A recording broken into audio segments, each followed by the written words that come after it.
What's up, everybody? It's Punk Rock Talk, episode 46. Today, my guests from Boston, Massachusetts. You're listening to them right now. It's the Unseen. This song is called Live in Fear, off of their album The Anger and the Truth. It's on our Spotify playlist, Rebellion Noise 2023. If you have not followed that playlist yet, you should do that. We always update it every month in correspondence with whoever we're going to be interviewing, whatever we're promoting. This month happens to be the Unseen. So we've got several songs up there from them and other projects that Mark has been in. Also some songs by Fear. Why? Because The Havoc is playing with Fear coming up on July 2nd. I'm going to pull that flyer up for you guys right now.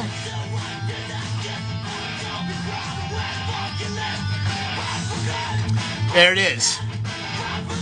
Hermosa Beach, California, with Fear and Dondo. Really excited for that show. It's going to be a lot of fun. So if you are in Southern California, you ought to come out for that show. Also, The Havoc is playing some shows in August. There you go. Both of these flyers are on our Instagram page. August 4th in Fresno, August 5th in Upland, August 6th in Oxnard. All shows are with Dog-Faced Bastards. And our friends in The Afraid will be playing the Upland and Oxnard shows. All right. This episode of Punk Rock Talk and every episode of Punk Rock Talk is brought to you by our wonderful sponsor, Dead and Buried Inc. Are you in a band? Do you need merchandise? They are your source. You can find them right here on Instagram at deadandburiedinc.com. Sorry, at Dead and Buried Inc. or online at their website, deadandburiedinc.com. That's Dead and Buried Inc. INC, not INK. I'm also going to give a short shout out right now to Rebellion Noise Records. We still have some of these comps available. You can find them right here on Instagram, on our page, Rebellion Noise Records, link in our bio. If you have ordered these and you haven't gotten them for whatever reason, either send us a DM there or you can send a DM to my personal page. It's probably better to do that. I check that one way more frequently. Last thing to mention is vinyl is ready for pre-order for the Havoc's new record, Our Rebellion Continues. You can find that if you're in Europe at Voltage Records. Go to the link in their bio. You'll want to pre-order from them. If you are in North America, you will want to pre-order from Dismantled Records. Both of those labels, their Instagram pages, the link is in their bio section. So you can get over there and pre-order. There's a handful of different colors. I can tell you right now that they're moving fast. So if you have not ordered yours yet, I'd recommend to do it now. The Havoc should have vinyl at our upcoming shows too, at least in August. So if you don't pre-order and you want to risk waiting to get one at our merch table, go for it. All right. Having said all of that, I think it's time that we just kick this thing off, guys. What do you say? If you have questions for myself or for the Unseen during this live broadcast, you can submit them by tapping the question mark icon on your device. Once you tap that, you can put your question there. Please don't put it in the comments section. I don't typically see them if they're there. And we'll get to those questions in the middle of the interview. All right. Having said that, I'm going to go ahead and get our invitation sent to Mark.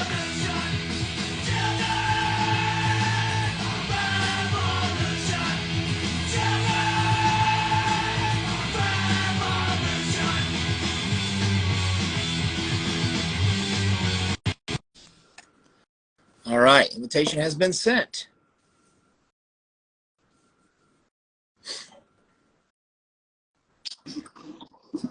There they are. What's up, fellas? What's up, man? How are you? Good. How about you? Good, man. Doing real good. So to start this thing off, the last episode that we had of Punk Rock Talk, only Mark had been confirmed for this interview. And so when we announced it, we said, oh, it's going to be Mark from the Unseen. But I am so happy that we're not just getting Mark, but Tripp is joining us too. Welcome, guys, to Punk Rock Talk. Makes my job for having us. Yeah, exactly. Easier for me too. I don't have to say God forbid it all comes from the singer. It's worse than it.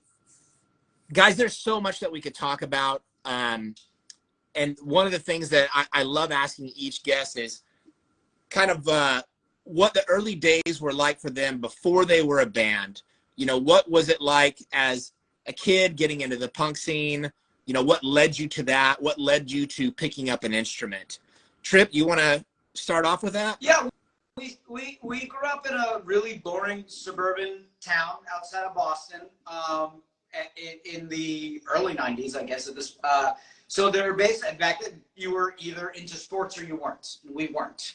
So from that was just kind of like, all right, so what are you going to do? So we got into, I feel like it's funny for Mark and I, we got into music specifically because we were super into music. Like we started playing instruments because we wanted to. So we've since gone on to play people like Scott, our guitar player, Pete, like Pat Melzart, our old drummer, our current drummer. Like he and I have been very fortunate to always play with really great musicians. True. But as far as like the guts of the band, like we fucking suck. Like we're just like, both of us have willed ourselves into our instruments as opposed to being born with any natural talent, just surrounded ourselves with good people. So for me, it was always just like, well, I'm not a sports guy. I love music. I guess I'll try to play, but I had no one in my family's into it. I'm not good at it. That's why I do bass instead of guitar. I chose the easy one. So I picked up a bass because it was the easiest and I just had nothing else to do. And I feel like that was same thing with you and drums. And when we started playing, it was something around. Yeah, it was basically something to do. Like he was saying, we grew up in the same town, as well as our lead guitar player, Scott, who's been in the band since pretty much day one. Like where we lived, it was, out in the sticks, like an hour from the city, not much to do. So we would basically, like go into like my basement or his garage and jam and write songs. And then everything was just basically centered around the band. Like, we'd hang out and do other stuff, but it was like always just basically a way for us to be together and have something to do out in the middle of nowhere. Yeah, boredom. Yeah. Yeah, I can definitely relate to that because I grew up in Oklahoma, and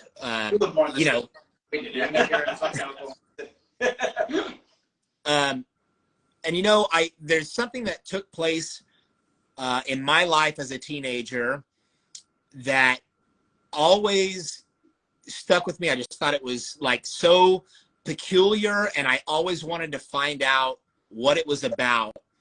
And I've never had the opportunity to find out until today. So the Unseen was coming through Oklahoma City on tour. And I want to say this was probably 99. Okay. Maybe 98. We were with the Casualties. Casualties Violence Society. Yeah. Yes. And you guys were going to be playing at a record store here. There was like a shooting or some shit, or a big fight happened at that show. Shooting in the parking lot. Okay. So, yeah, that's what I wanted to ask about, because I got to the show just as all of this chaos was beginning. I saw all these punks come running from like out from inside the store into like the sidewalk area. There was a fight happening and like just all kinds of shit. And I was like, what in the fuck just happened?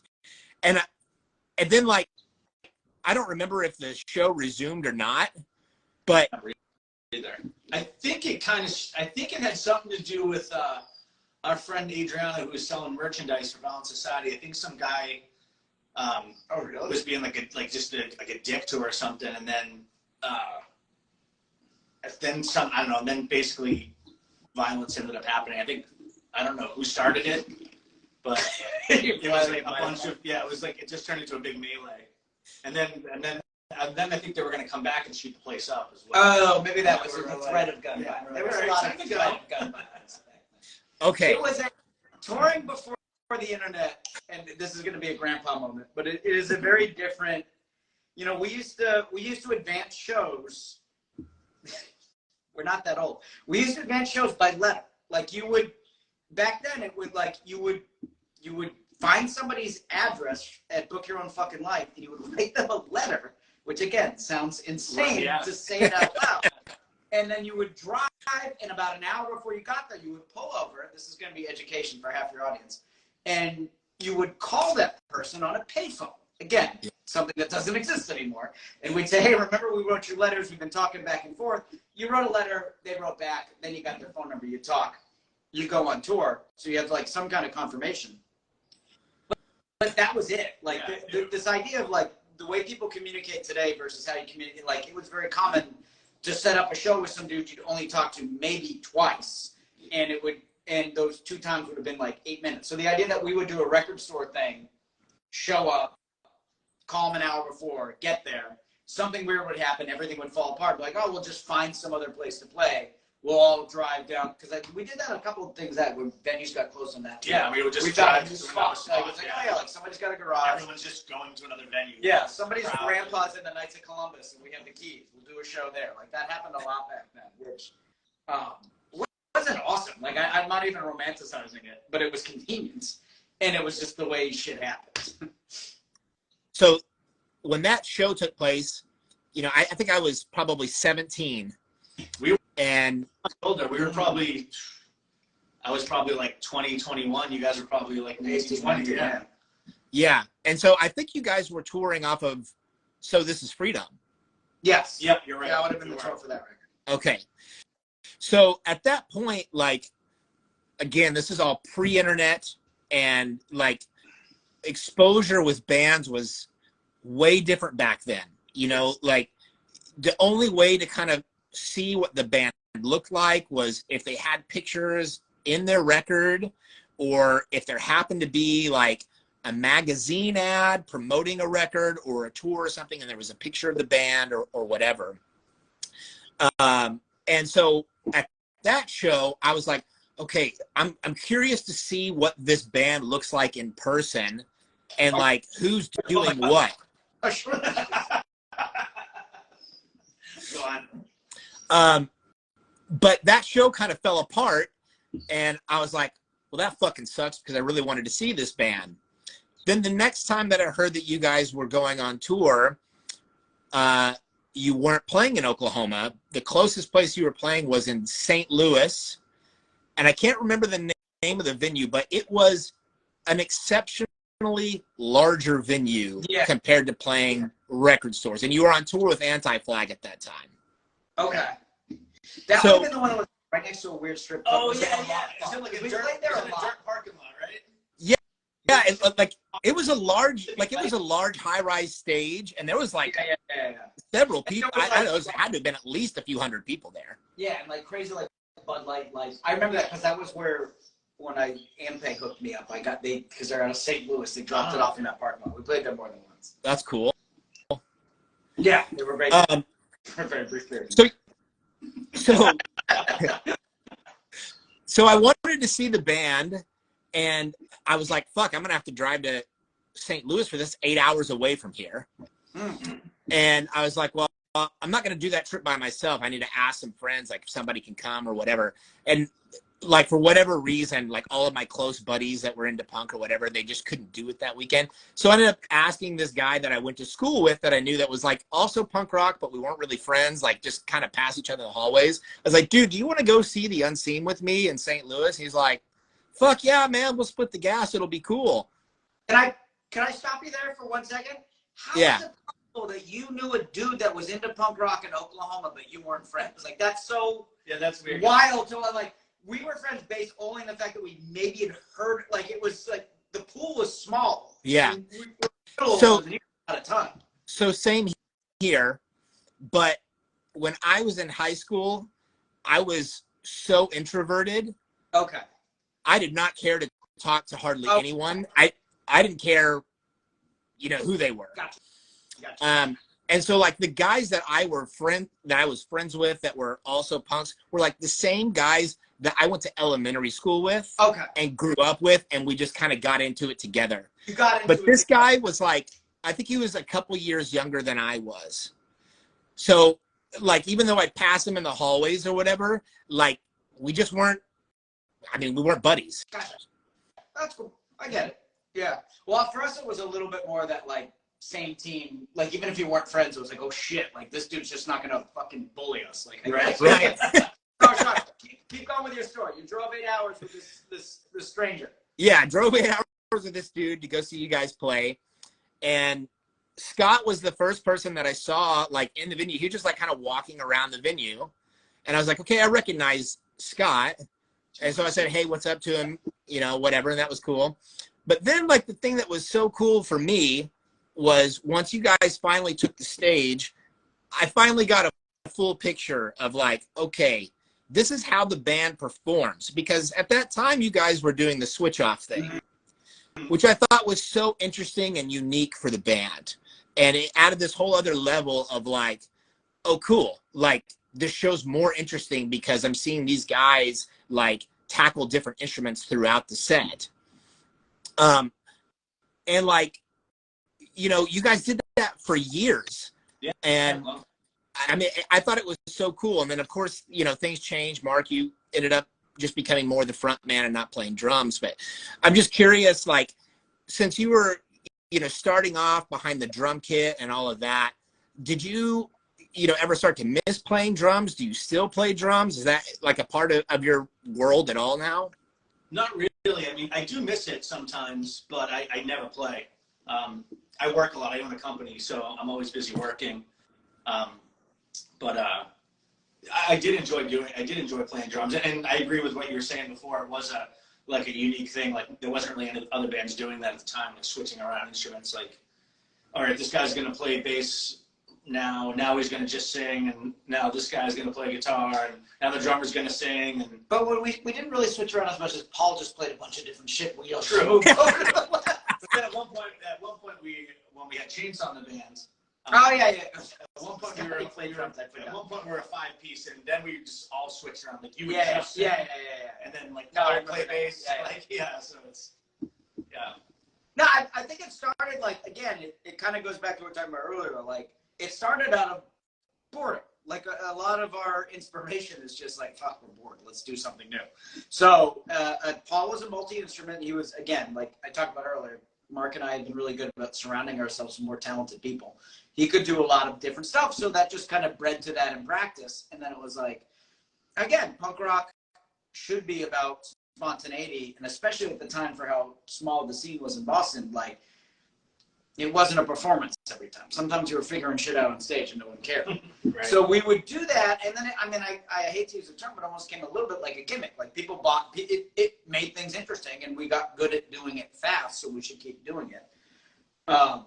So I think that's how that kind of came to life, and I think that really falls back into a lot of that driving nature of the band. Was always like, we're not trying to be innovative because we're innovative people. We're trying to keep ourselves engaged because we all fucking raging ADD, and we just do it fun. So it was one of those. It was much more driven by, let's do this because we got nothing else to do right now, as opposed to like something we should do. And then I guess the one credit that I would give to you and I, even though we're not musicians, that we're pretty good about understanding when something's working and when's not, and we're like, no, we should keep doing that. Like this is getting the right response. Let's build off that. And then I think that's where Mark and I were probably brought our lens in. So within the early days of the band, really up until like, you know, the first 3 records, once you guys reached the Anger and the Truth, what was the recording dynamic like? Since everybody was, you know, kind of switching, well, not everybody, Mark and Paul were switching around and whatever. Did that make for chaotic recording sessions? Because the records actually sound well put together, and of course you can hear the increase in production value with each record. It wasn't really hard to record not for us, maybe for the engineer, just because, you know, like, you're like, oh, this guy hits the drums harder or something like that. But for us, because we weren't a type of band that would go in the studio and like try to write a song. Like we would practice so much. By the time we went to the studio, like everything was like done. We might change tight as we were. Yeah, we would maybe change a couple of things in production, or like, you know, take the idea of the guy engineering the record, like, oh, you should try this instead, you know, like a backup vocal or something. But if it was a song that I was playing drums on, like we had practiced 8,000 times. Yeah. It wasn't like we would go to the studio with something half finished. Yeah. We're cheap too. Like studio time costs money. Like we're it's like inherently cheap human beings. I'm not gonna spend money to. But also like our first 2 records were engineered by this like wild maniac of a dude in the deep woods of Maine. So like that was like a very different. Like it wasn't a typical. Now that we've recorded it different, and actually the Unseen's only really recorded like for how long we've been around. Not that many places, actually. We've all been in different bands. We've worked in different studio environments now, so like I get it. But we're pretty consistent in our studio stuff. But our first 2 records were recorded with like this. I don't want to get too into it because it'll take 6 hours. But he was an ex-80s like metalhead dude, full of energy and probably cocaine, which I probably didn't realize at the time. Right, we were like 17. Yeah. That was just happy to be there. We slept on the floor of the studio. He like sleep in his studio and stuff. So we spent like a week recording the first record, where we literally would wake up at, I mean, I say 7 a.m., but we were teenagers, so probably noon. And then would start recording, and it would go all day. And he was just along for the ride. And then we did Anger the Truth. Was that the first one? That was the first one. That was the first one we did at a real studio. Mm-hmm. Again, real. I don't know. Long tangent. Like, yeah, we knew what we were doing by the time we were switching up. So it was like, yeah, you had to adjust the mics, but we were okay. But both of the engineers that we worked with essentially throughout our career were good guys. Like they got it. They knew who we were as a band. They knew our strengths, our weaknesses. They knew our strengths, our weaknesses. Yeah, like they really got us, which is, and again, I don't think people record in studios the way, again, to date ourselves. Yeah, the way recording is now is, to me, is so odd. Even like songwriting, and like we would always all be in a room together, you know, Tripp would be like, oh, here's a riff, you know, I got this, you know, Scott would add a part to it. I'd put the drum beat or whatever, whoever's playing drums, and then at that point, you know, he would write lyrics or I would write lyrics, and we'd practice it like that and then go to the studio and do it. Now it's like people in a room together. Yeah. Now it's like there's bands that like do albums like in different parts of the country, and it's like we like Scott lives in Denver, but none of us are really tech savvy, especially like him. So like that's one reason why we haven't really written a song in like decades. Yeah, I don't think so. Yeah, I can relate to that too, because my early experiences recording with my first bands, same shit. You know, like you had to be in the room together to get it done, and it would take all fucking day. And now it's, you know, everything's digital. The most recent Havoc record, I mean, I wasn't in the same studio with the rest of the band at all during the making of that record. I did everything, you know, all of my stuff. I did it all at home. And then I do. Yeah. Well, yeah, I also don't think it's a bad thing. I'm also like, I don't think guys like, oh, you have to, but like, that's just the way we cut our teeth and how we did it for so long that I feel like when we tell, again, it's like the same thing of like advancing a show by letter. When I say that, it sounds like the fucking like frontier, like that's like Oregon Trail shit. I'm like, no, like that's yeah, like for example, like I put out a compilation back in like 98, 97, yeah, the first Sound Rebellion, all letters. And it was like bands, it was bands that I liked, but there were bands from all around the world, like Brain Dance from England, Oxymoron from Germany, Discogs.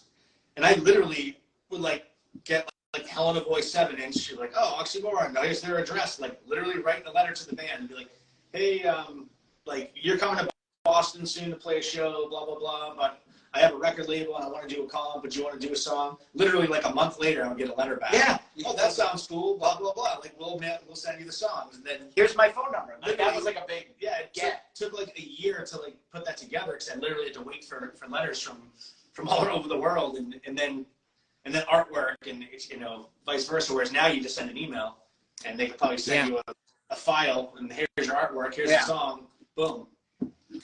So, and the first game is better that way. Oh, yeah. But I have a hard time separating how I grew up, how I cut my teeth versus how things are. There's certain shit that I'm always going to be. This is just how we learned how to do it. So I have a different appreciation for it than kids that are doing it now. And I guess the one thing I've learned in being an older guy is like, I finally learned not to say my way is better, your way is wrong, but I have a very different perspective on how some of those things go together in terms of collaboration, work ethic, getting all that stuff. What it takes to put shit out is different, but I think ultimately kind of relies on a lot of the same communication, the same drive. Absolutely. Before we continue on, I just want to take a second to address the audience. We already have 9 questions loaded up in the queue for the live Q&A portion, but I've seen some of you ask questions in the comments section. I'm not going to remember what they are, and I'm not going to scroll back. So if you have questions, put them there in the queue section. There's a question mark icon on your device. Just tap that, and then it'll go there, and then we'll get to that here in just a little bit.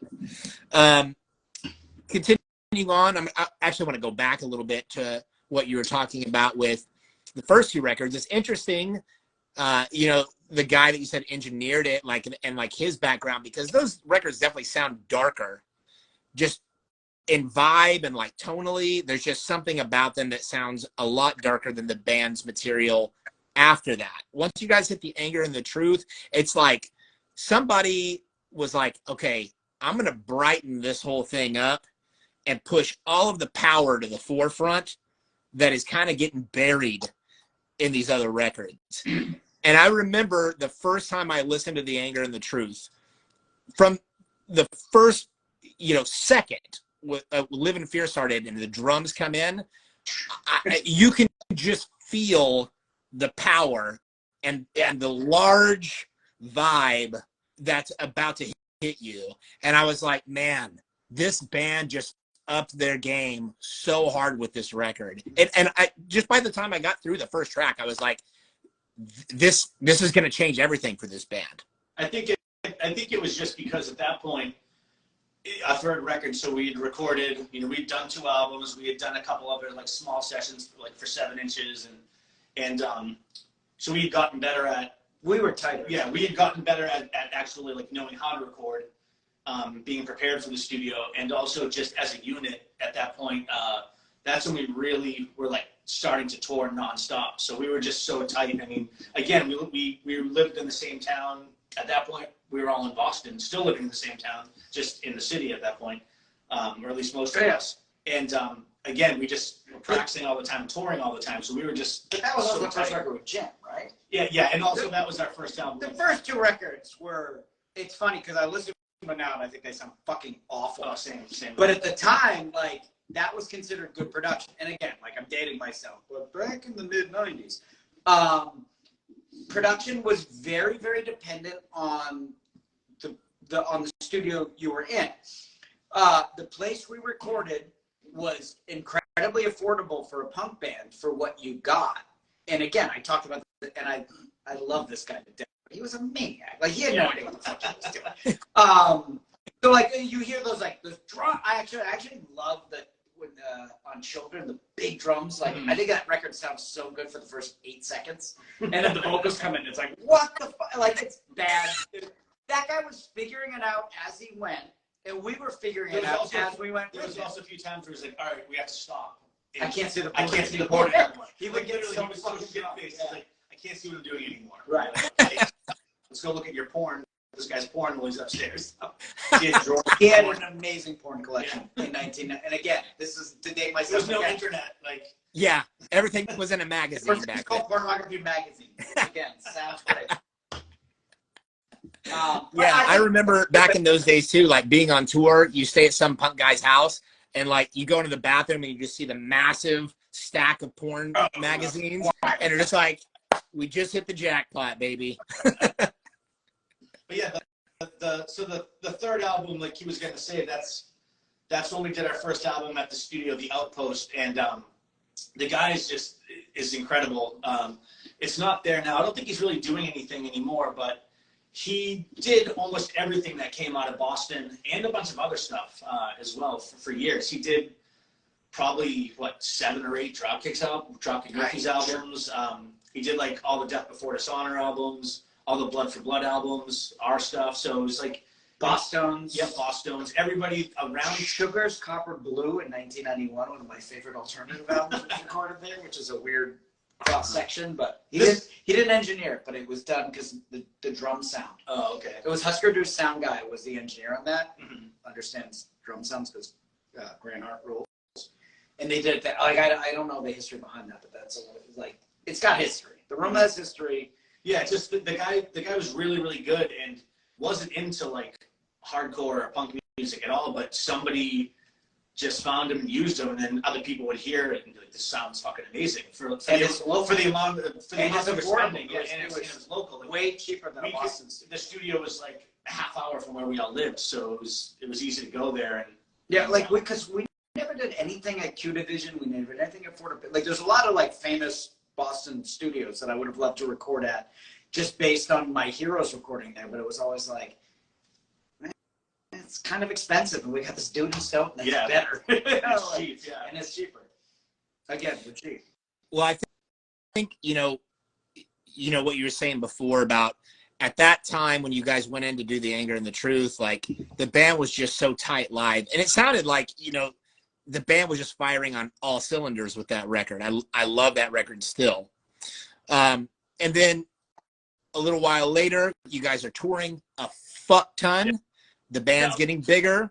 You guys start doing Warped Tour, and around when I think on Explode is when you guys were starting to do Warped Tour. Yeah, I think that was the first time we did it.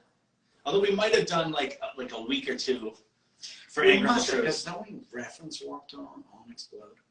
Yes, yeah. But I think Anger and the Truth, we did do some Warped Tour, because that's what we signed to BYO Records, and they were instrumental in like us getting Warped Tour.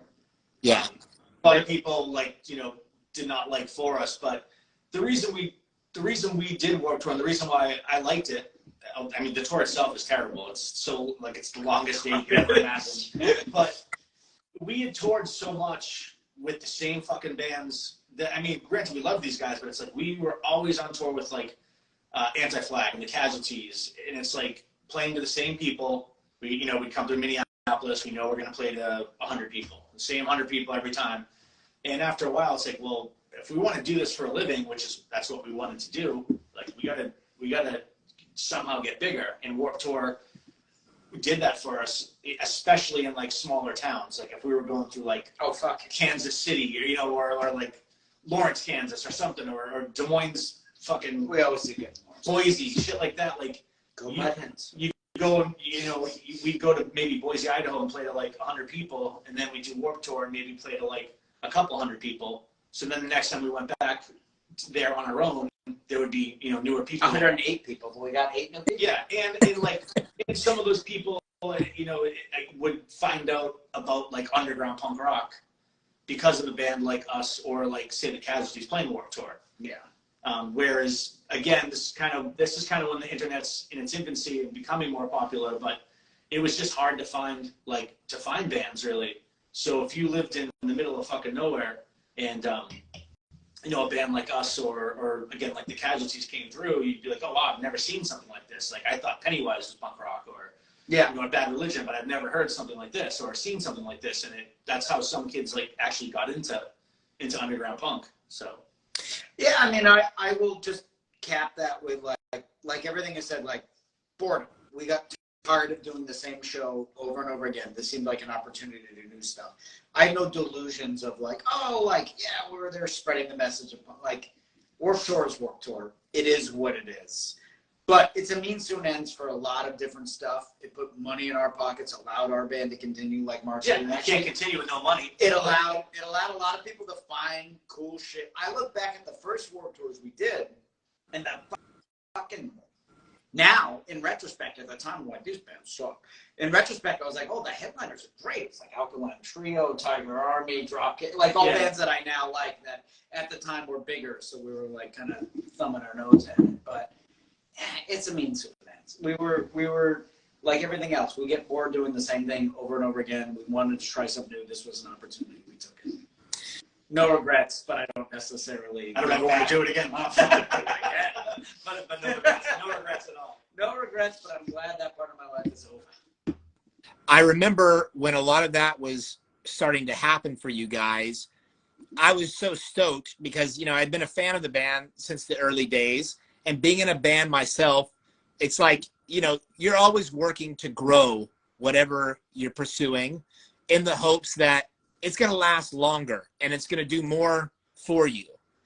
And, you know, once you guys started getting offers to do shit like Warped Tour, I remember seeing Unseen shirts and Hot Topic.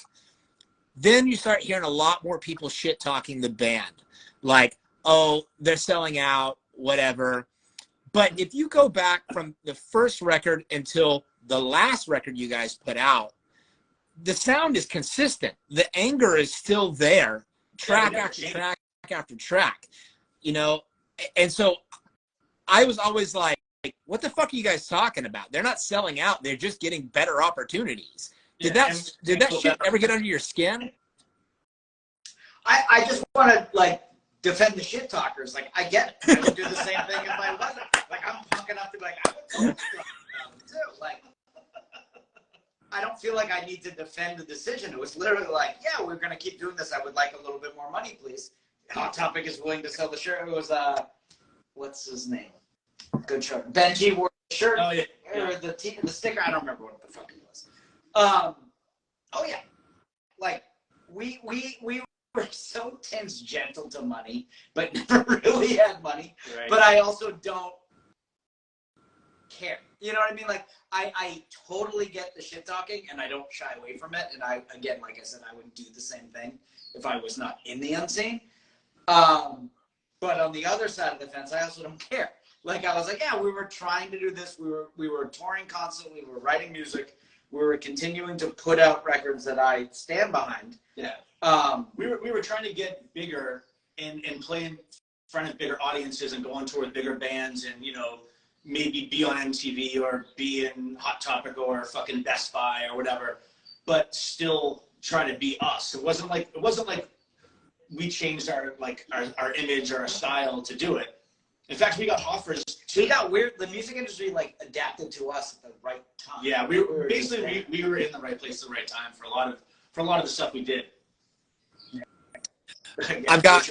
We ended up with actually not getting it. So close. I've got one more question I want to ask you guys before we move to the live Q&A portion.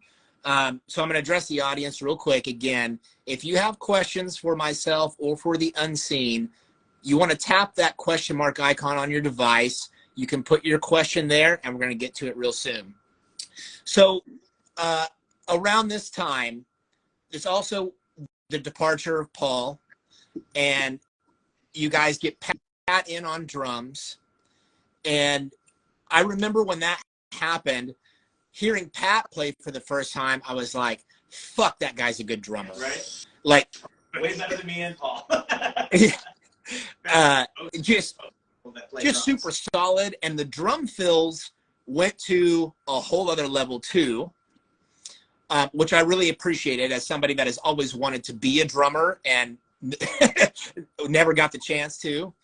But I'm curious about what was kind of happening internally with the band at that time, because obviously, Mark, having you come to be at the forefront as, okay, we now have like the front man. This guy is going to be the dude that's always up front. We're not going to switch around. What was happening? What was the inner dynamic like at that time? Well, Mark has always been the front man of the band. Like, he's always been the the financial, the creative, like he's always been kind of the leader, for lack of a better term.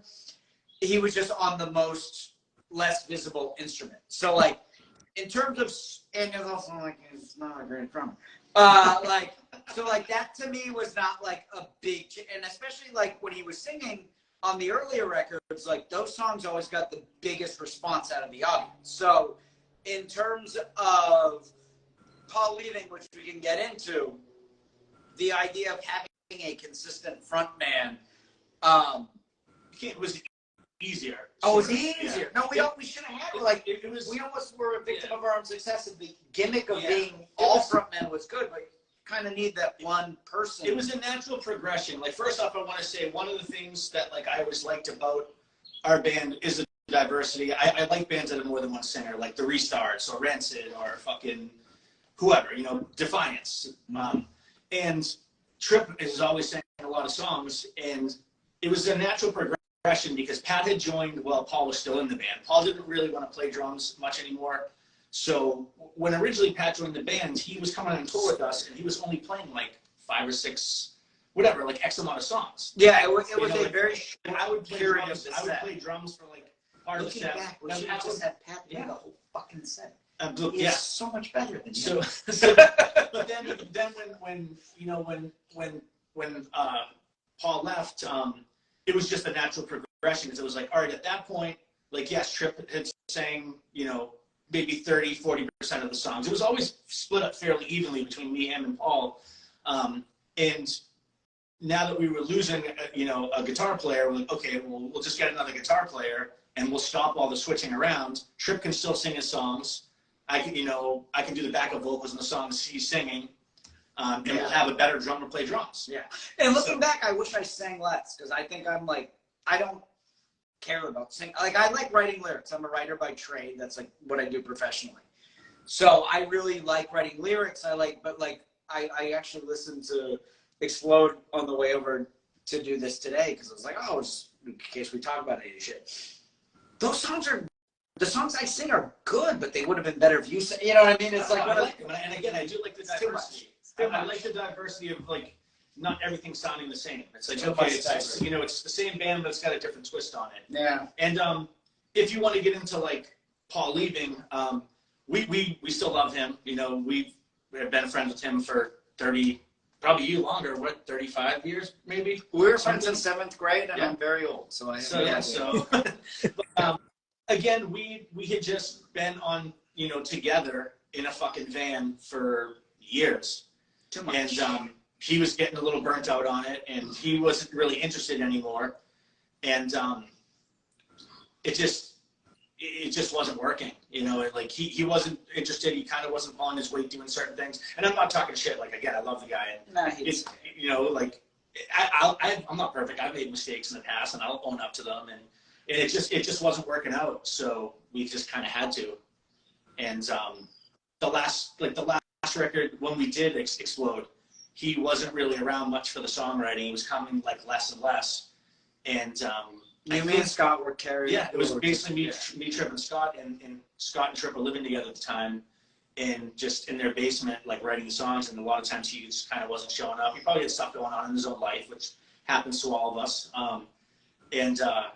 I think really his main contribution to Explode is he just wrote the lyrics to that song Tsunami Suicide, which is my all-time favorite Unseen song. Yeah, and it's like Scott wrote the music to it. We had basically got everything pretty much done, and it got to the point where, like, hey, we're recording in like 2 weeks. You haven't really done anything. And he wrote, he fucking hit a home run on that one. Like, it's great. It's one of his greatest. Such a weird song on that record. One of his greatest vocal deliveries. So it's just, that's kind of what it was. And it was a little weird, the way he left the band. We were kind of pussies about it. I think we sent him like a text message or an email or something like that. I think it was 3 days. We didn't do it. I'll tell you, we didn't do it. We didn't do it face to face like that. Like but it was it was just all of us were kind of fucking in a frayed mental state from doing, being in a van nonstop for fucking, at that point, probably 10 years. Yeah. Oh no, it's the dynamic of a band when you tour that much is weird. So you have 4 or 5 guys, people, excuse me, whatever you have in that van, and you are all completely revolving around this one entity that is who you are, but also bigger than who you are. And it is a very weird thing, and I probably not doing a good job articulating what that's like to people that have never done it, but people in a band can understand. It's you all contribute different levels to this thing that then becomes what represents all of you. And that is incredibly freeing, but it's also incredibly limiting. So all of a sudden, I'm now attached to you, I'm attached to this guy, I'm attached to that guy. And that can be, that gets problematic if everyone isn't on the same page. And I think we went through a period where everyone wasn't on the same page. Oh, yes, which I don't, again, we grew up to like, yeah. I'm 45. I'm different than I was the guy when we formed this band at 15. 30 years, ups and downs. Right. Yeah. I mean, why we're moderately successful. You and I are almost pretty consistent now. We're 15. Yeah. Saggier at the chin. But like that to me is a big part of. You go through ups and downs. People do that, but they also ultimately still become a core part of who you are. And I think the Unseen is one of those things where like Mark and I can talk about eras where it's like, oh, it's this, it's that, it's that, but it's always kind of the same thing.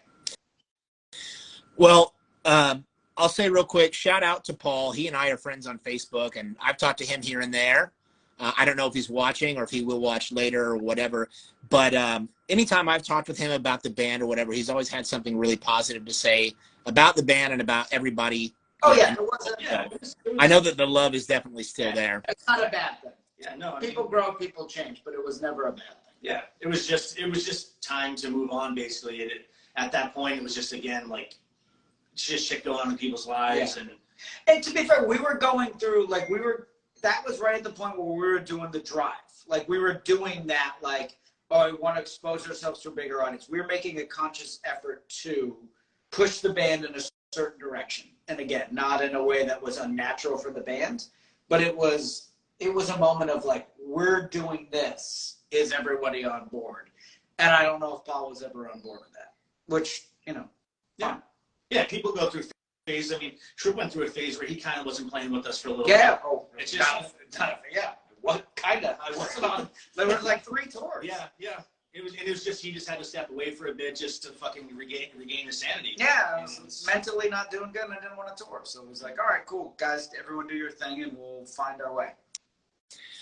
Well, there's so many more questions that I could ask, but we really need to let the audience have a chance because we've got over 20 questions loaded up in the queue. I'm going to try and get to as many of them as I can. I know this episode is going to go a little bit longer than normal, and that's because you guys agreed to it, so thanks for that. But yeah, let me go ahead and pull up some questions here. All right. First question comes from River Trash 77. They say, "What do you think about Darkbuster?" I'm not a huge fan of the band, but I don't have a problem with the Darkbuster. We're actually doing our 30th anniversary show in 2 weeks, and I asked Lenny Lashley, who's the singer-songwriter of Darkbuster, to play the show. We had another band that had to drop off, and I hit him up. I thought, you know what, this would be funny. Funny. It'll just make the people be like, wait, what the fuck? I thought this guy hated this band or whatever. So yeah, there's no real heat between us. I think at one point at the time it was wild. Like, yeah. Can we so Boston is a very meat and potatoes punk scene. You got a bunch of yeah. I got my Bud Light. Oh, cool. Sport slice. We had at the time, we're fucking Mohicans, and then you got a bunch of guys in scally caps and baggy pants playing pop punk songs about how much you suck. I was like, fuck these guys. Like, which again, I've always had a problem with. I'm more into the aesthetic of punk rock. Vivian Westwood. I like punk stress. Period. Taking up the internet. And then these guys show up with baggy T-shirts and stuff, talking shit. But the song was very funny. Oh, it's a great song. It's a good song. It is the best song. I'll give them that. And, you know, they acknowledge I look like Billy Idol, which is something I've been dragging up and chasing for most of my life. So I appreciate that. But it was when it first hit, it was funny because we are not the kind of people that would care about that until they got popular. And then nobody cared about it. But then they won like the Rock and Roll Rumble and like played like they got like weirdly popular for a brief period. When I was like, fuck, now I have to care about it. But ultimately, like, and Lenny's a great guy, and I don't know the other dudes, but I'm sure they're fine. Yeah, maybe. I don't know. I only know Lenny. Yeah, he's a good guy. Yeah, maybe so that's that question. All right. Next question comes from Brit13. They ask, do you guys have any new musical projects in the works? Well, we've been sort of trying to come up with some songs for the past, as far as our band. Yeah, I'm ready. We were talking about that whole technology thing, how bands are writing. I can do technology. Yeah, it's so hard for us to practice. Like, for example, we're going to be playing our 30th anniversary show in 2 weeks, and we're going to probably practice once, and that'll be the first time we practice since we played in September. So at this point, luckily we toured and played these songs so much that we know them. It's like you don't forget them. Muscle memory for me. But yeah, no. We have a couple songs we have a song that Johnny wrote music to and Tripp wrote lyrics to, and I love the song. He did a mock recording of it, and hopefully we'll get to finish it. And the lyrics are about Trump, which God willing is not going to be relevant until we get to still play. But who knows? If he come back. Right. But no, I mean, I think we all kind of want to. It's just really difficult. Like, he's got a family, he works. I run a business. I'm working all the time. And nobody wants to hear 15 songs of the Unseen anymore. Yeah, like it doesn't. But fucking I'm down for like 7-inch. You know, like one or two. Like I feel like we've done what we. We're not a nostalgia act, but I also don't think anyone's clamoring. Yeah, you don't need 15 new fucking songs. Yeah. We are who we are based on where we came from. I would love to do like a 7-inch where we do like a new cover song and like 2 originals, and it would be. I'd love to do that like once a year. It's been like fucking 13 years since we've done it, or probably maybe more. But if I can plug, I have a new band called The Break Noise, and we just play. It's literally a bunch of dads. It's a dad band. 5 guys, like 8 kids between. There's a shitload of kids. So that's what I do to stay busy. But you know what I mean? It's kind of like you play music in a garage now. We're very fortunate to have been able to get that out of our system. Yeah. It's weird. It's weird. It's like people ask me sometimes, "Oh, do you miss touring?" And I'm like, I don't. I love playing. I love playing shows, but I do not miss touring. And we. But if you never toured, that would drive you. For me, that would drive me crazy. Like to me, it's like I feel lucky to say that like we basically did everything a band, our style and sound and image and like. A band like us, we accomplished anything that we could have, basically. Oh yeah. Like we did Warped Tour. We played shows in front of 10,000. We also did a bunch of DIY tours. Yeah, exactly. There were gunshot fights. Right. We've done. We've done every side of it, and I don't like one better than the other. I'm just glad I did it. And exactly. Like I've been everywhere. Like because of the band. It's like I've been to Germany. I don't. Like, would I like to go back? Sure, I'd love to go. Germany? I'd love to go play a show in Germany, but it's not the end of the world if I don't, because I did it like 15 times already. Yeah. So it's like I know what's going to happen. We're going to get there. It's going to be a good show. We're lucky to have done what we've done, but I don't. Super blessed and grateful and like so glad that we were able to do what we did, and I have so much respect for the people that helped us do it and for the people that gave a fuck about the band and supported us. And the fact that they still do. We play like twice a year now, and the fact that we can, go to CY Fest in California and play and kids will know the songs is awesome. Mm-hmm. Like, kind of gets it out of your system. Like, okay, I had fun. Now I'm going to go back and go to work, in 2 days. Do my regular grind. Okay, we're going to move on to the next question. And actually, you guys just answered this question, but I'm just going to give a shout out to the guy that runs this page and just give him a second here. Punkcore Catalog says, obviously CDs and tourings are out of the question, but will you guys release a 7-inch at any point? They just answered that, so maybe we'll see. Yeah, I'd like to. Rob Riot 9, our buddy, asks, Mark, how much bread are we going to eat in Boston next month? Wait, I'm sorry, say that again? Rob Riot 9 says, Mark, how much bread are we going to eat in Boston next month? All the garlic bread.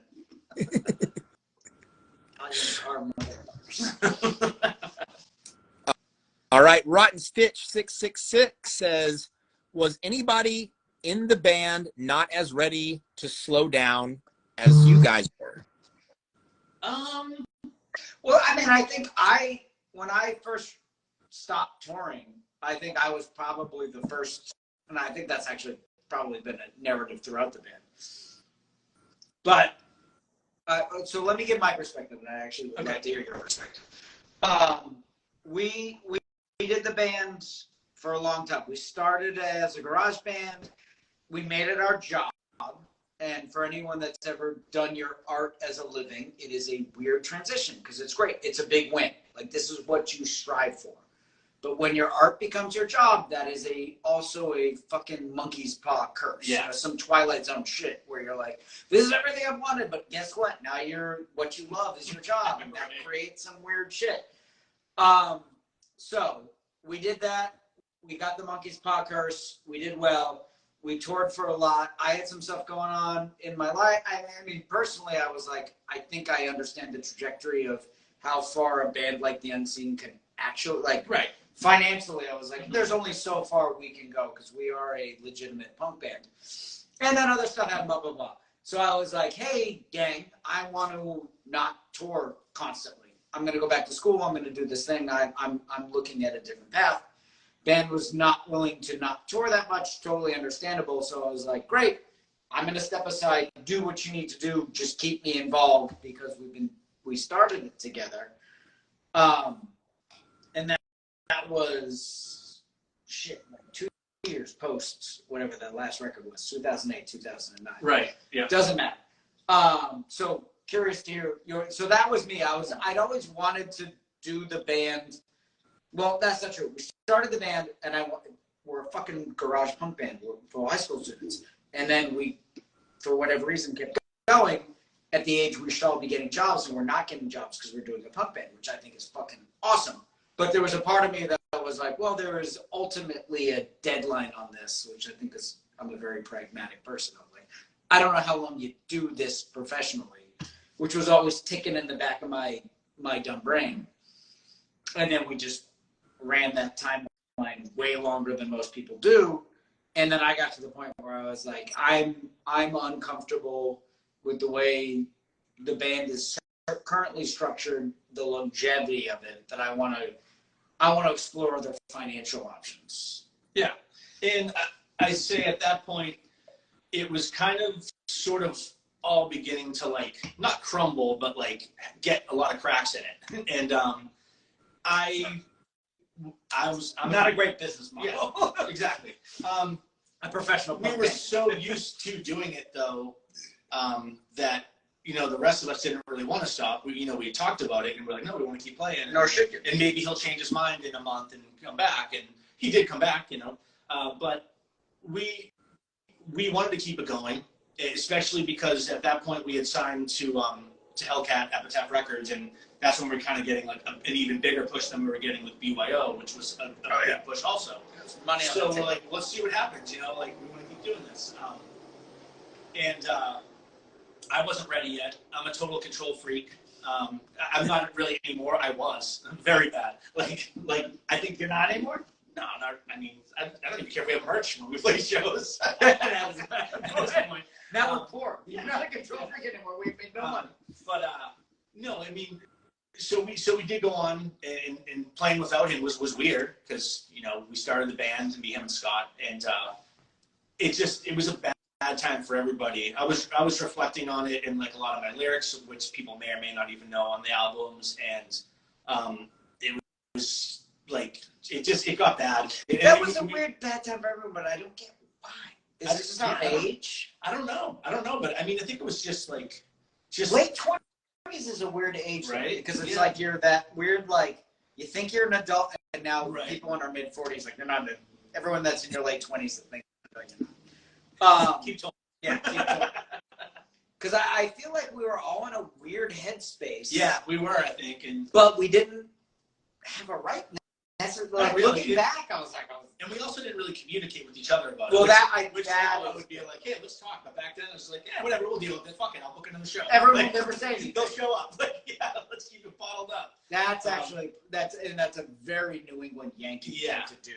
I'm not going to talk about my Irish Yankee. I'm not going to talk about my emotions. I'm just going to keep doing the bad thing and keep drinking, and maybe it'll go away. But yeah, no, it was just a bad thing. Like things were falling apart, and like certain people in the band were just drinking, doing drugs, you know, myself included, because it was like, hey, this is fun, but also miserable. Like, so. Yeah. Well, and also we started, there was no scene in Boston. We really did help grow the scene. Like, I'm not going to take full credit, but like, we were nothing. We helped grow this huge scene that made us like really popular on a global scale, which is great. We rode that wave. Guess what? That wave fucking crashes. And then it's like, okay, now you're 15 years older. The wave has crashed. What are you going to do? I don't know. It seems like a very natural trajectory to me. But what I will say about it is that it's a very natural progression for what we did. I think the reason we stayed together where a lot of brands broke up is that ultimately we really loved each other. We really liked the music. We really give a shit about the unseen.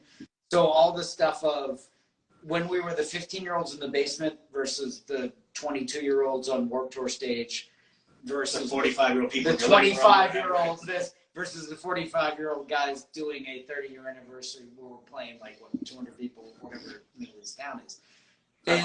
500. We're sold 500 tickets right now. Fancy. We're big. Not alone. We're a big fucking deal. We've always been really invested in the band as a band, and I think we rode a weird wave that just happened to exist perpendicular to in music what was happening. Like we were just right place, right. Yeah, I agree. We're just kind of. There's so many great bands from the '90s. That like, and I don't know if it's just because I'm from the '90s, but it's like, I mean, like that Oxymoron "Fuck the '90s" album. It's like one of the greatest fucking records ever written. You know, you had like Defiance, No Future, No Hope, like the first Casualties record, like the Blank 77 record, like a lot of people say about our first record. It's like there's just so many great fucking albums coming out at that time. And it was just a really good time for punk rock. Good time to be doing what we were doing. Yeah. All right, let's move on. Next question comes from my long, dear, annoying friend, Sid the Kid Sound System. He says, does Mark prefer pineapple on his pizza? Fuck that. Next question. Okay. This question comes from Graham Chat. They say, how did the Scream Out poster end up in Superbad? Or did you guys not know about it? No fucking idea. No idea. We were actually... Well, I know now because I know the business, but... Right. Epitaph sends a bunch of shit to every production office where they just have a bunch of stuff. They're like, hey, this guy's got a mohawk. Let's put this poster on the wall. Literally, the prop guy picked that up and said, this goes here. Funny thing about that is Superbad was promoting that movie on the Warped Tour. The year we did it. And one day they had there was Warped Tours right next to the movie theater. And they're like, hey, we're screening this movie tonight. Everybody for all the bands and production on Warped Tour, you just go to the theater, you can watch it for free. It's like a closed event. I don't even know this story. Yeah, so I remember going, I don't know who the fuck I was with, you know, a few people or whatever, and we're watching the movie, and all of a sudden, like, fucking guy's about to get a blowjob in the bedroom. It's like, our poster's on the wall. It is on the big screen, so you can see it. It's like, and everybody's like, what the fuck? And I was like, that was cool. And it was actually a good movie, so I was psyched. That's fine. It's a great movie. So, doubling back on that. So they did promotion on that. So they had so McLovin there? Jonah Hill and Michael Cera were doing promotion on. They were on Warped Tour. I don't know what. I think they was traveling with the. I don't know what they're doing. Yeah, they were promoting the movie, right? And shit. So they had to sit at a dumb booth, blah blah blah. And for whatever reason, we were next to them one day, and Jonah Hill like desperately wanted to hang out with us. I think it's because we were drinking and doing drugs all day. Like we were cool. Michael Cera was super scared of us, but at the time, me and our tour manager, roadie, the throat, like our fifth member of the band. Shout out to the throat. The throat. The throat is the fifth member of the Unseen. The throat was. We were super into Arrested Development, so he was George Michael to us, and I was constantly trying to hang out with George Michael, and he was constantly very put off by the fact that these drunk punk rockers were constantly trying to hang out with him. Jonah Hill, on the other hand, desperately wanted to hang out with us, but he wasn't famous yet. So I was like, where's the fat kid get out? I was like, I want to hang out with George Michael. Looking back, I made a terrible decision, because if I was friends with Jonah Hill, I would now be set for life. Like, he's beyond a famous actor. Like, I think he's producing, he's directing, he does shit with Scorsese. Like, he was the rising star, and I was like, no, I gotta be with George Michael from Arrested Development. This dude's annoying. We did. I remember like rolling beers at him. I was like, here you go, Tubby, have some of that. But I wish we'd. I chose poorly, as they say. Yeah. That's an awesome story. Okay, let's see. Next question. Jonathan, oh shit, went away there. Hold on. Here we go. Jonathan138 asks, to all three of you, what are your favorite Unseen records? Mark, I'll let you start off with that. It's tough. I gotta say, I really like Explode, because I think it's kind of where we were like kind of firing on all cymbals. Cylinders. Yeah. Firing on all cymbals would imply. Yeah. You also play drums in that. So. And I would say, I think I like Explode and State of Discontent. I think. There's only two, dude. Oh, three. My third, I Internal Salvation. I think it's a record. We never played really any songs off it, but I listen to it sometimes, and I'm like, there's some great songs in this album that we never play. I think we play like one or two songs in that record, one of which is a cover song. I would go, I think my favorite is The Anger and the Truth. I feel like that was just a weird gelling of where the production got better where the songwriting was. Like, they're not my favorite songs, but it's a really good era. Yeah. I don't know, like, I could do that, or State of Discontent for me is probably back and forth, because the production got way better, the songwriting we were really, really dialed into how those songs came together, which I'm very proud of. And then after that, I don't give a shit. No. The first one, I don't know. It's definitely not the second one. The second one sucks. There's a couple gems up there. There's a couple gems, but the second one. For me, my favorite is definitely The Anger and the Truth. And I think it's just because it marked that kind of change in production value, like I said before. And then I actually really like So This Is Freedom. I think part of because a lot of the songs on that are anthemic, but the lyrics are very fuck you. Mm-hmm. And then Explode after that for me. But I like all of the records for sure. Let's see, moving on here. I sing too much of it. I don't like Explode. You do? Yeah. That's because the head wasn't around. Because the head, I was like, why do I sing so many of these songs? And yeah, that would have been. I would have been picking up. Explode is like where Paul wasn't really doing much at all. So Tripp was picking up a lot of the slack. Singing, and I shouldn't. Like, I like my voice, but I'm like a 2-song-a-record guy. Like, I should listen to it on the way over in case we talked about it. I was like, why am I singing? Like, we back ended it, but I'm like, why are you singing like 9 of these fucking songs? Too much. Paul was a better. Right. Next question comes from Constant Struggle. They ask, have the Havoc and the Unseen ever shared the stage? I'll answer that. Yes, we have. At the Glass House in Pomona, California. And I think the year was 01 or 02. Do you guys remember that show? We played with them. There's a brief period where we played the Glass House like 5 times a year. Yeah. Yeah, I remember. On that show. Who else was on it? Is that what you asked? Oh, shit. Okay. Looks like the screen is frozen on their side. So I'm going to hang tight for a second, guys, and see if it comes back.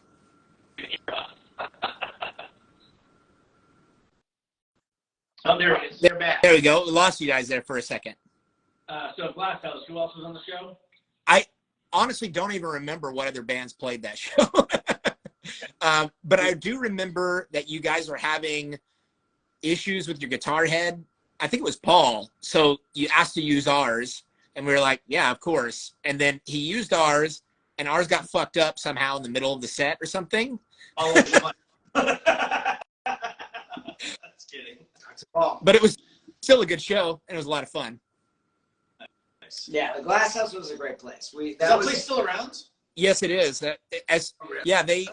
Yeah, man, that venue has always been fantastic. I've seen some really amazing shows there. We haven't been there forever. We also haven't played in California really forever. Okay, let's see here. Okay, this is a really cool one that I actually wanted to ask myself.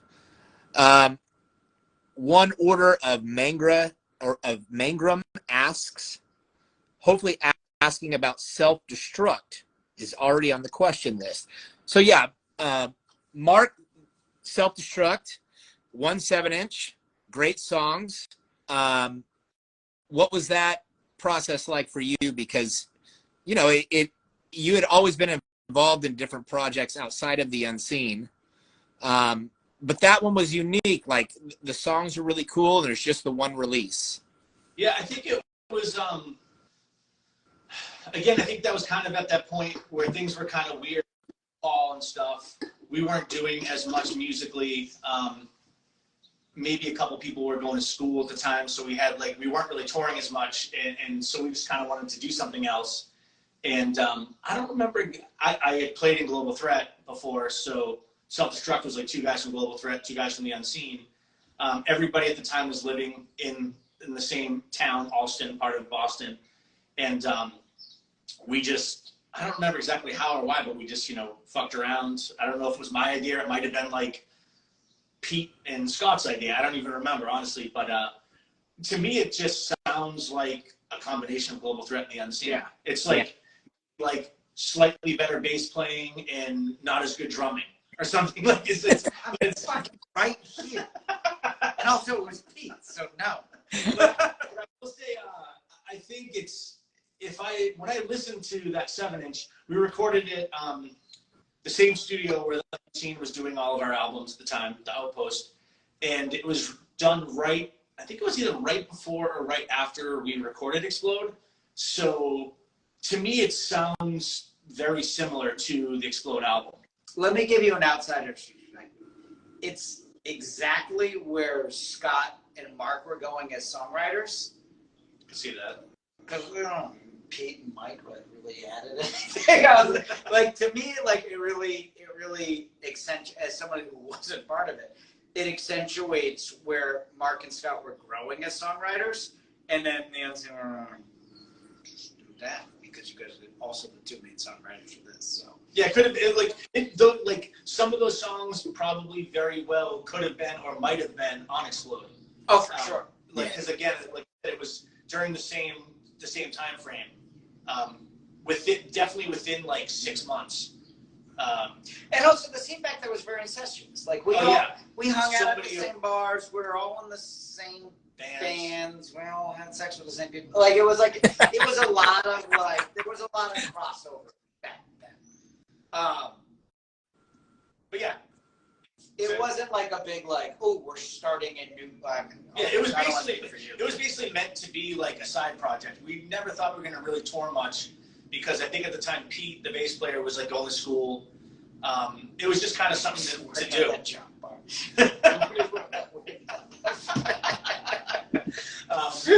But yeah, no, it was. I mean, it was just something fun to do, and it's kind of cool that we did it pressed a couple thousand copies, it sold out, and then I think we played 5 or 6 shows, and then that was it. And then we played in Tulsa a few years ago, which was yeah, one of the OKs. Yep. And it was weird because we hadn't played. Yeah, we hadn't played in like 15 years or something like that. And we just used a different drummer. The drummer of Global Threat couldn't do it. So we just had the guy, Bob, who's been playing with the Unseen now for the last, like, it's been like 8 or 9 years, by the way. Yeah. I asked him that the other day. So yeah, we practiced once, like in the venue when it was closed. Oh, yeah. I did it. Yeah. It was fun.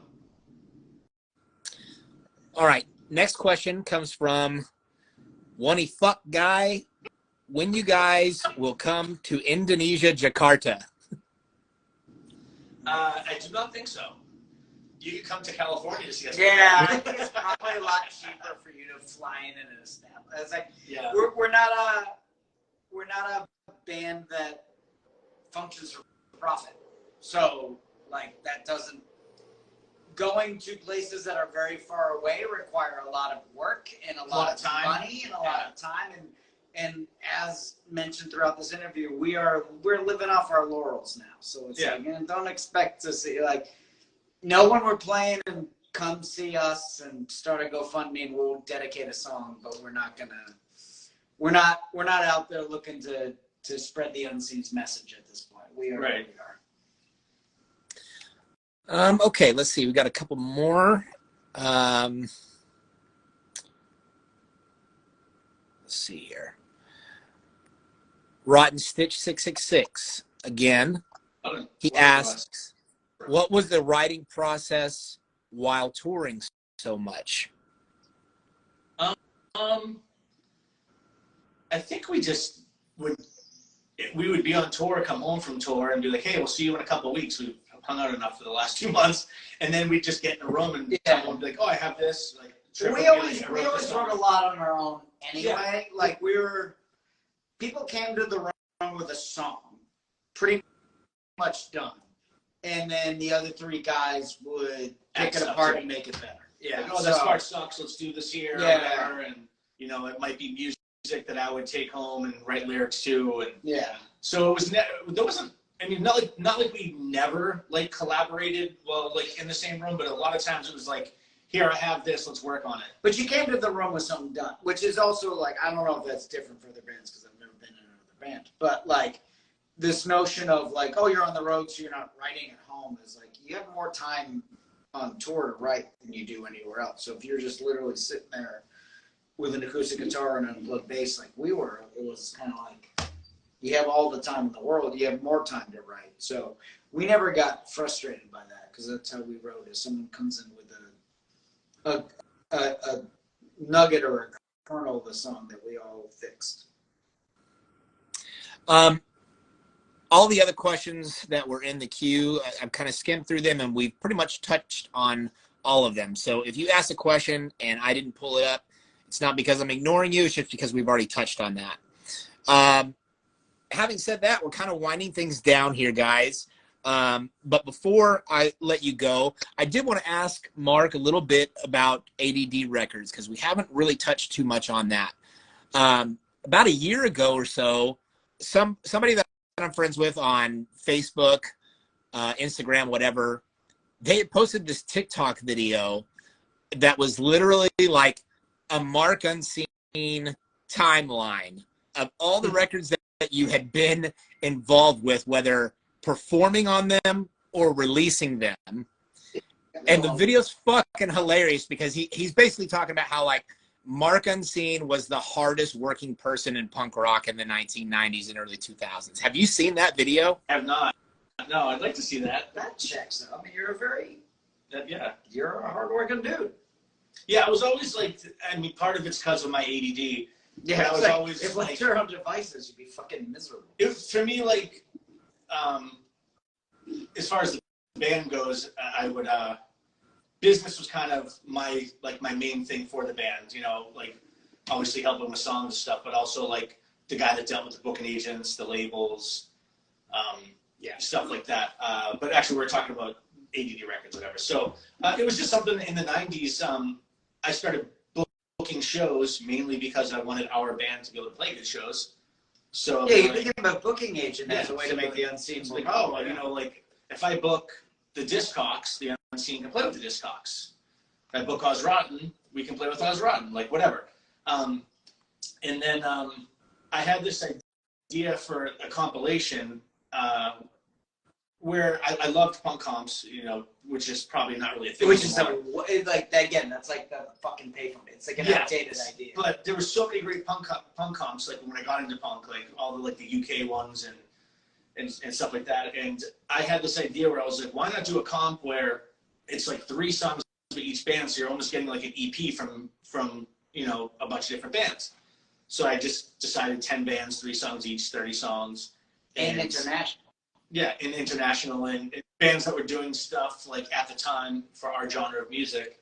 And that's kind of, I put that out, and then after I did that, I was like, whoa, I might as well try to put out some other stuff. And then there was a lot of bands from that I thought were great that didn't put anything out, so, or didn't have anybody to put the stuff out. So I, you know, and we would play with them, so I wanted to put their albums out. And then it just kind of, from there, just, we were touring all the time, so we would see all these new up-and-coming bands. I'd be like, oh, this band Poxy from Seattle is awesome, and like, you know, or Clip 45, like stuff like that. Was it Flatliners from Texas, yep.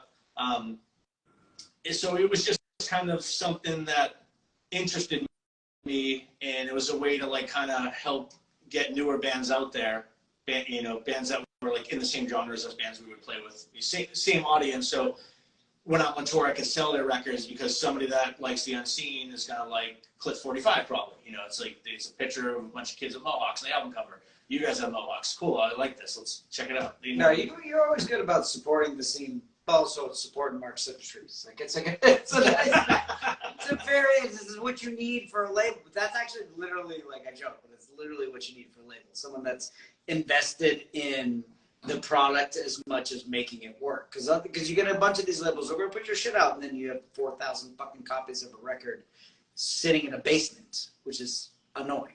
You know what I mean? Like he's a fucking hustler. You know what I mean? Like he gets the stuff out there. Yeah. He makes people care about it, which is what you need to do for unsigned. Yeah, I figured, you know, like, hey, if I put out like a Clip 45 record, we could, you know, take them on tour.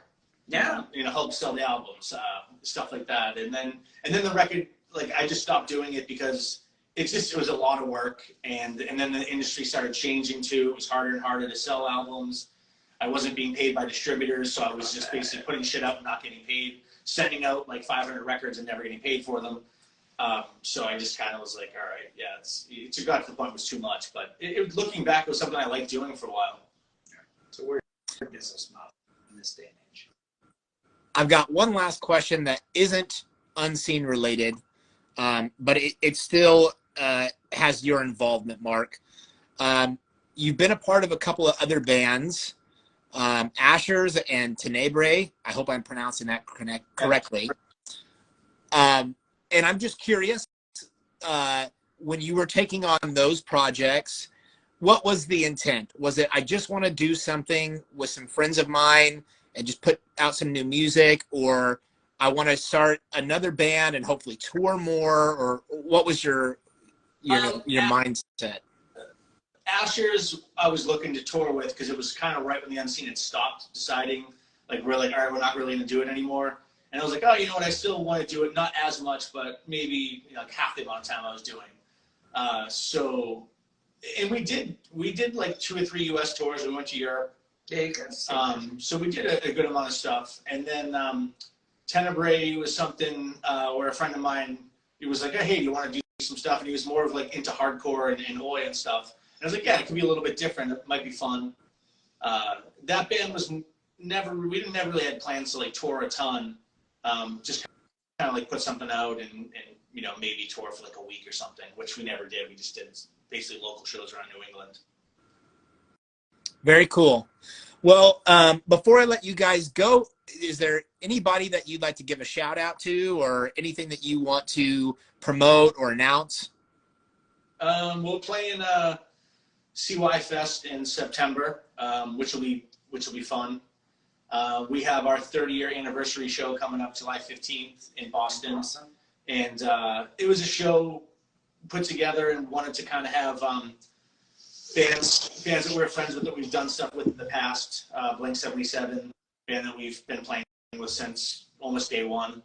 Oh yeah. Do you remember the first show you and I went to at the Penalty Box? Oh yeah, yep. That was like '93 or something. It was Blanks headlining. Mm-hmm. Good, long story. Old, long defunct Boston club, but that was like one of the first shows that Mark and I went to together as guys getting to this burgeoning punk scene. Because Pogo, and we both bought Pogo Attack, which is like a terrible but highly influential record in my life. Dysfunctional Youth. Dysfunctional Youth are on that. They're fantastic. I was riding all right. They're terrible, but they're a big band, and I like Corey and Eric and everybody. So it's nice to be able to like Fias around that. No, it's nice to be able to like do like a full circle shit like that. For you've been in a punk band for 30 years, it's been such a huge part of our lives, for better or worse. But ultimately, I like our perspective. It's always just been something we do for fun, and how much we dedicate to it has changed over the years. It was kind of for fun, and then it became a job, which was fun for a bit, and then it started to suck. And then now it's like full circle, like it's just fun again. Yeah. Like again, like we're playing the show in Boston. You know, it's like I get to see my friends who, you know, Tripp and Scott have been in the band for 30 years. Johnny, our guitar player, has been with us probably almost 20 years. And I played in Global Threat with him before that. So like, you know, we've known Johnny for 25 years, and our drummer Bob's been with us like 8 years now. So it's like get to see like our friends. It's family essentially. We should have a lot more bands than we do. Yeah, it's nice. Absolutely. Like, that's kind of a nice place to. So the Boston show, I guess, kind of plug that. Should be fun. There's maybe about 40 tickets left if anyone wants to go. It's Death Before Dishonor. Us, Violent Society, who's the band we did our first real tour with, like full U.S. tour. 99. Pat and Jason have been in that band, you know, since day one. So it's cool to play like a show with them because again, like we spent 2 months of our lives with us doing a DIY tour with them. So yeah, it's gonna be good. Yeah, right on. To anybody that is watching this now, or if you're watching it later, the Unseen does have an Instagram account that they're starting to be a little more active on. So if you want to give that a follow at Unseen Punks, hopefully we can build that up a little bit. Because Mark, you've got like 10,000 followers here, but the band page only has a couple of thousand, and that's a shame. Then you guys should definitely have more followers than that. We're lazy. What the fuck are we gonna put up there? We haven't released anything in 10 years. All right. Well, thanks again, guys, for being my guest here on Punk Rock Talk. Before I let you go, our next episode is going to be July 16th. Would you guys like to announce who the guest is going to be? Yeah, you're going to be talking to Rob from Punk Rock Saves Lives, which is a great organization that connects mental health and punk rock, which I think should be obvious and always. Right. So I think it's probably going to be a great conversation and very topical for the crazy, fucked up headspace we all probably exist in. Yeah, I think we all kind of gravitate towards the punk scene because we come from some environment where like things start to get a little fucked up in the head and you're just looking for answers and whatever. So yeah, shout out to Rob and Punk Rock Saves Lives. They're doing a lot of great work. On that note, thanks again, guys. I really, really enjoyed having you be on Punk Rock Talk. Can't wait to see you guys again in person at some point. And man, best of luck with these shows you got coming up. Thank you. Thanks. Awesome. See y'all later. To play us out, this is Explode by the Unseen. We'll see you guys next time on Punk Rock Talk. Later.